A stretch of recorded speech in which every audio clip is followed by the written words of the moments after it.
Hello, everyone, and welcome back to week 21 study group. I am Kaylee, and before I begin, here are some group learning agreements, which are be present and pay attention, respect people's stories and contribution, and to take notes when it is necessary. So, as always, Wise Scholars Program's vision is to elevate people's growth mindset so we all achieve higher ambition. And our mission is to guide first-generation high school students to pursue and obtain a college education. So what are the purpose of our study groups? It is to increase your connections with other Y scholars, to improve your student success skills, and to guide you to practice your growth mindset. So to prepare for the session, I asked for you to open your YSP journal and to take notes for your assignment. And if you do not have a YSP journal, you can always just write it down in a notebook or have a Google Doc out. Okay, so to review, we start off with reviewing. So last week we learned about the SMART goals. So what is a SMART goal? A SMART goal has 5 characteristics. It is 1, specific. 2, it is measurable. So you can know how far you've come along the way in terms of reaching your goal. And A is actionable. So you know you can do it and there's actions you can take to get you closer to your goals. And R stands for realistic, meaning it is obtainable and it is not somewhere out of reach. And T, I think it is very important, is a time bound. You have to set yourself a time frame in which you want to achieve your goal by. If not, you're just going to keep pushing it back and you're never going to get the goal accomplished. All right, so now that we talked about how to make a SMART goal, we're going to talk about how to commit to your goals.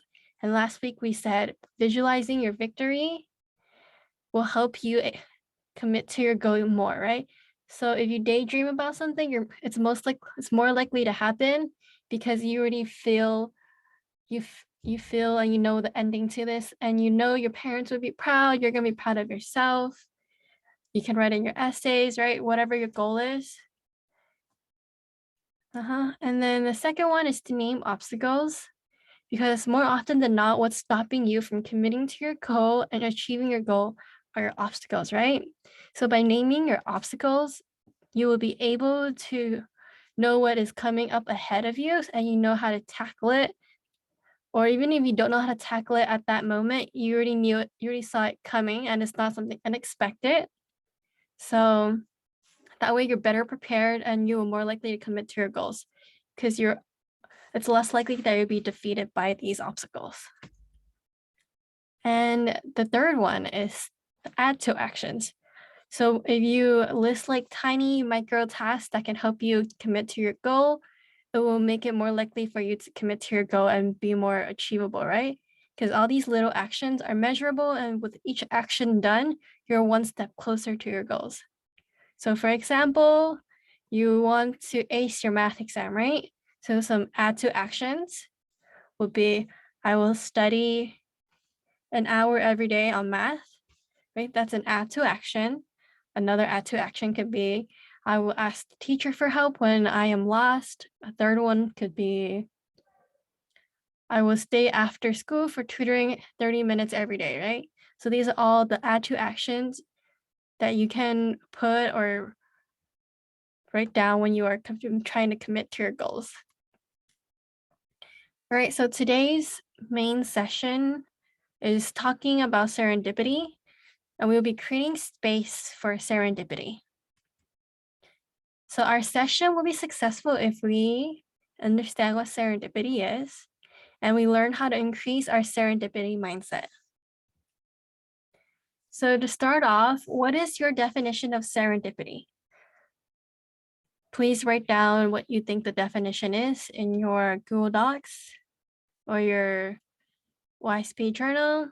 And you can feel free to use any images or words if you feel like you can't really grasp what it is. All right, so before I even knew of this word, When I heard serendipity, the first thing that came into mind was BTS, because I think BTS had a song called Serendipity or something like that. So I thought it was something about love or self-love. And when I was talking to some students when I was hosting this session, a lot of them thought it was self-love as well. But the actual definition here is finding something good without looking for it. So it might sound kind of confusing, but we will talk more about it during this session right now. All right. So what is serendipity? It is the problem with goals. So sometimes you want to head a specific direction for your goals, right? But because of all these obstacles and all these stuff you have to go through, it often goes everywhere, right? Like this arrow right here, it doesn't go straight. It goes in circles. You can take a step back sometimes. You're entangled in every single direction. So that is the problem with the goals, right? So when we face issues, we need to learn how to move forward and learn something new and then learn how to make it into an opportunity. And that exactly is what serendipity is. So serendipity is chance plus action. So it's like good luck, but then you also have to put action towards it in order for it to happen. And that is an example. So serendipity, like I said, is luck, it's chance, but a smart luck and chance because you have to put in work, you have to have knowledge about it in order for all of this to work out. So to start off, we will be watching this video and hopefully you'll be able to better understand what serendipity is by the end of this. A Post-it note is a small piece of paper with a strip of low-tack adhesive on its back that allows it to be temporarily attached to documents, walls, computer monitors, and just about anything else. For years, Post-it notes helped people to be more productive and communicate better.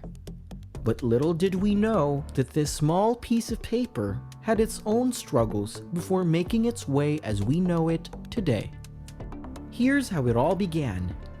In 1968, a 3M scientist named Spencer Silver discovered something unique while busily researching for adhesives. He developed an unusual kind of glue known as a repositionable adhesive. This means that the glue was able to cling easily to a surface, but it could also be easily removed. But what is the problem? Silver's team was trying to achieve an exceptionally stronger and tougher adhesive for aircraft construction. Apparently, this adhesive is opposite of that, and for years, Silver struggled to find a use for his invention. Meanwhile, Arthur Fry, another 3M employee, was frustrated. Every Wednesday night, while practicing with his church choir, he would use little scraps of paper to mark his hymnal notes. But by Sunday, he'd find that they'd all fallen out of the hymnal notes. So, he needed a bookmark that would stick to the paper without damaging the pages. It was in 1973 when Arthur Fry attended a seminar and heard Silver talk about an adhesive which he created but disappointingly lacks practical application. Thinking about his problem with his hymnal notes, it was eureka for Arthur Fry. Partnering with Spencer Silver, they began developing a product, a strip of Silver's adhesive at the top of a piece of paper which could create a note that could be left anywhere.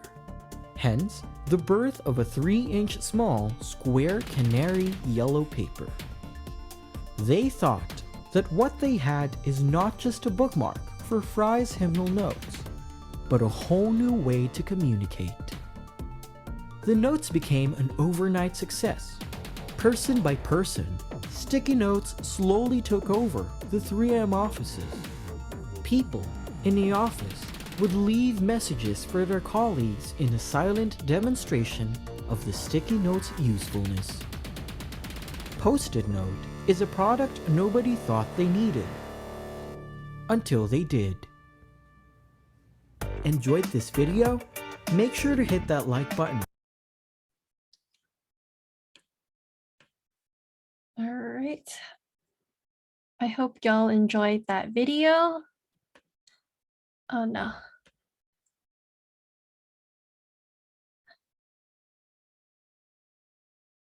All right, so now we will be discussing what happened in the video. So what are some issues that Spencer and Arthur ran into, and what are some aspects of the story that are happening by chance? And third, what aspects of the story required action when Spencer and Arthur got frustrated? So think about these questions and answer it in your YSP journal, and I will be briefly revealing the answers. All right, so now I'll be telling you the answers. So the issue that Spencer and Arthur ran into were different things, right? So Spencer was a scientist, so he found an adhesive glue or a sticky thing, and he practically couldn't use it because his original goal was for this glue to be strong enough that can be used for aircraft, right? So imagine you're in an airplane, but the glue that they use is an adhesive glue. So it can come on and off. The wings can come on and off. It's attachable and detachable. What type of issue is that? It's not very practical for aircraft. So that original goal was just not going to work. So he needs to find a new practical application for his adhesive, right? And for Arthur, he went, what was he in? He was in a choir, he was sang, right? So he wanted to have something to stick onto his paper and the folder without it damaging the paper, right? And he's very frustrated because he couldn't find, he always lost his paper or the paper always got messed up, right? So those are the two issues that Spencer and Arthur ran into individually. So what aspect of the story were by chance? It was when Arthur met Spencer at the meeting they all went to, right? So Spencer was trying to find a practical solution to it. So he has seminars, he asked people to come, they had a meeting, they're talking about his invention, asking for ideas of what to do with it. And Arthur just happened to be there and he just had a perfect solution for it. So that aspect of the story was 100% by chance. The third one is what aspects of the story required action when Spencer and Arthur got frustrated. So Spencer, like I said at first, couldn't find a practical application for it. So he conducted a meeting, right? He had this seminar to find a solution to it. So that is an aspect of the story that required an action beforehand. And Arthur's also required action because he was the one with the idea, right? He was the one that was like, Eureka, I have a perfect solution to that. So Arthur had to speak up and talk to Spencer about it in order for this to happen. And another action that was all before they met each other, right? And after they met each other by chance and they already found a perfect solution, it still requires action, right? So they had to go through product testing, they had to market, they have to sell it, right? They have to get it to everyone so they can have this product that they can sell. And that is exactly how Post-it notes were created. All right, so now for the third activity, I'm asking you to write about a time where you had an opportunity that popped out that may have been due to serendipity. So based off the video you saw and your own experience, you can write about a time where something like this have happened to you. So an example can be, for instance, you love music, right? You want to become a musician. Let's say you want to join a K-pop group, right? So these trainees first have to audition for it, or they have to be casted by someone in order to get to the company to do more training and then eventually be able to debut and be able to produce their own music and show their talent to the world, right? So which part of this can be serendipity? So getting casted could be serendipity, but then you have to be able to pass the audition with your singing skills and dancing skills that you have been preparing yourself for, right? So that's the action first required before serendipity. And actions afterwards is you have to train really hard, right? You already been casted, you're part of the company already, but you still have to train a lot to perfect your musicality, your singing and your dancing, and be able to collaborate with other people to be part of a K-pop group and for you guys to debut. So yeah, so this is an example of where an opportunity popped up due to serendipity because you went and you auditioned and you just got in, right? So something like that. All right. So write it down, it'll be in your assignment. So how do we increase serendipity, right? Because we know serendipity is a good thing. It's smart luck, is something that just happens and you still have to put action to it. So one way you can increase your serendipity is by increasing the chances of serendipity happening. So how do you increase these possibilities? The first way is to getting to know more people, connecting, socializing, because the more people you know, the more opportunities are offered to you. Since everyone has such a diverse friend group, everyone has diverse ideas. So the more people you know, the more possibilities there are for something to succeed and for something to happen. All right. The second way is to have patience, because it could be a very long process before you get to where you want to go, right? Like I said at first, the example, the K-pop group, not everyone is a K-pop group, but I'm just using that as an example. So when you're a trainee, sometimes you have to train up to 10 years, and that requires a lot of patience because you're going through the same thing every day in hopes of debuting, right? So another example of why patience will help increase it is because a lot of great inventors, the original thing they're trying to create usually isn't what they're going for, but they eventually figure out what their invention could be used afterwards. So patience is key to increasing serendipity, right? And that is it for today, but we do have an assignment. Oh, and remember, feel free to contact me if you have any questions about anything. So here's the assignment for this week. Remember to always make a copy, like click on file and then you make a copy and then you name it to whatever you want and then submit it to whoever your counselor is. And that will be it for today. And thank you so much for watching the video.